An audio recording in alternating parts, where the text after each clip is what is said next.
igama lami uBongani waDlamini, iqhamuka la eDumbe endaweni ekuthiwa kuSebilenyoni.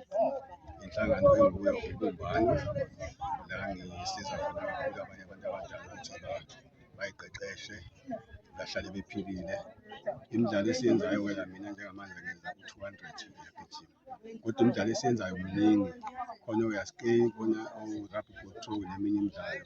Okuhle kakhulu ngale midlalo igcina uphilile, bese kuba ibhonasi ukuthi uma wenze kahle kungenzeka mhlawumbe uzogcina ey'ndaweni obungacabanga ukuthi ufika kuzo, njengawo-Western Cape mhlawumbe nakwezinye iy'ndawo eziphambili. Kodwa nje imidlalo le mihle kakhulu, iyasisiza kungathi nabanye abantu abadala bangayimbandakanya nayo, basondele ey'nhlanganweni. Abagijimayo ngicela lemulo lela khona lela. Izifo ey'ningi-ke Ama-100 azijwayele ukuba and then Africa sinawo no 200 abawu-2 awusoye uzosukela le. Ngenza le midlalo sengiyibona ukuthi imiphumela yakhona mihle kakhulu. Bobaba akusili bobaba siyogijima siyale.